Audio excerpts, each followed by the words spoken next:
You guys ready? Sure. Good afternoon. My name is Jeremiah Melquist. I'm the Assistant Chief of Operations of St. Paul Fire.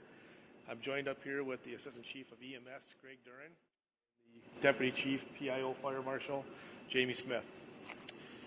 On December 18th at 0:44 hours in the morning, St. Paul Fire crews were dispatched to a report of a single-family dwelling fire on the 400 block of Cook Avenue East.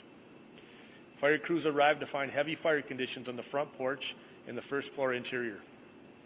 Crews quickly extinguished the fire on the porch and made entry, finding fire conditions on the first and second floors.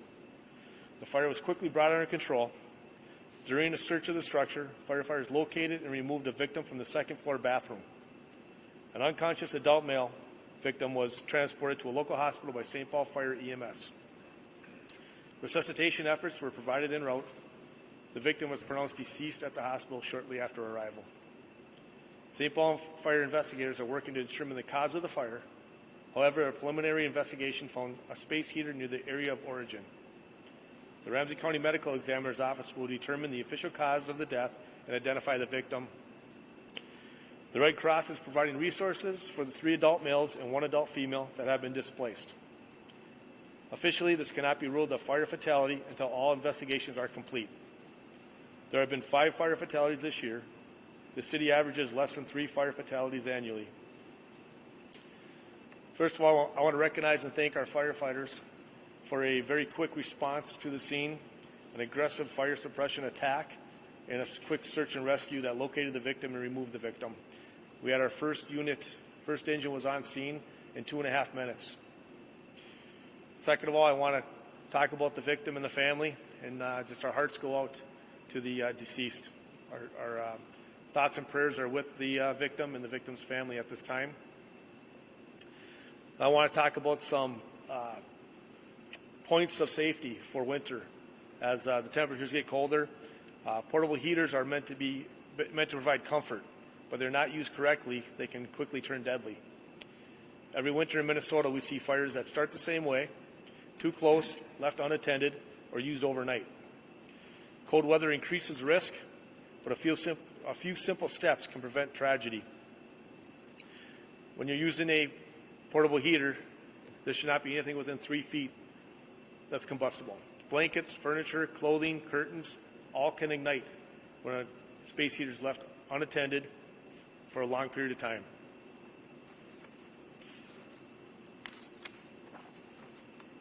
If your home feels cold, it's safer to adjust the main heating system than rely on a portable heater. As I said, when temperatures drop, people try to supplement that heat, and that's when the fire risk goes up, as we saw last night.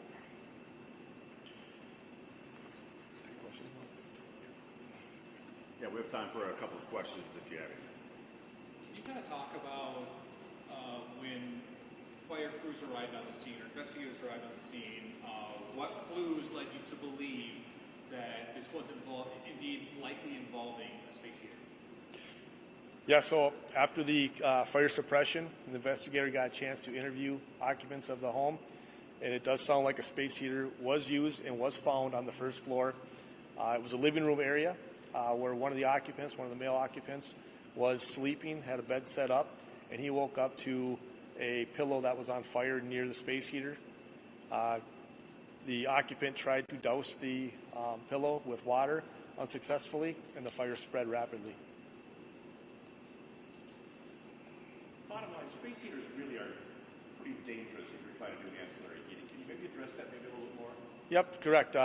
Space heaters, especially ones that are when you use extension cords or power strips to heat, it can overload the electrical outlet and cause fire. And also space heaters, just because they give off so much heat, if they're not used correctly, they will, after a couple hours of that type of heat source and unattended, that will cause combustibles to start on fire. And the easiness of just reaching over and turning the thermostat up is what? That's the primary goal that should be taken from this. That's a lot easier. Can you explain that a little bit more on how important it is just to rely on your in-house heating system? Yep, your HVAC system, your in-house heating system, that is much safer than using the portable heaters. I apologize if you said this already, but how often each year would you say you guys St. Paul Fire sees fires related to space heaters like this? How frequent is this? Well, unfortunately, 2025, we have 5 fire fatalities so far. It's undetermined as of right now for this victim, with the fire fatality or not.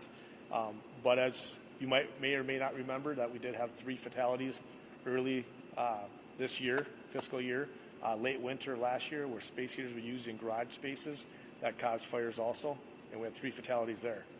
So unfortunately, that number is a little higher than it should be. And it's all about safety and the fire risk. This kind of sounds almost preventable. If it, Just one thing I will say: in the last couple of years, we've had a double-digit number of fatalities the last 2-3 years. The one thing that's common with all those fires is that they're accidental. So if it's an accidental fire, that tells me that it's preventable.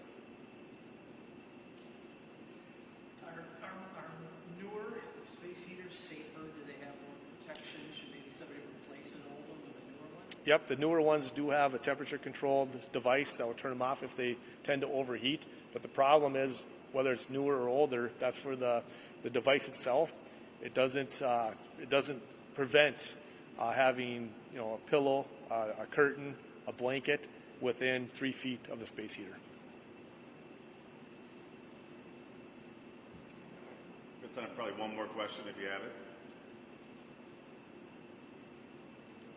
Oh, just as far as the investigation goes, how soon, typically, maybe hard to say, would we have kind of a definitive answer on the cause here?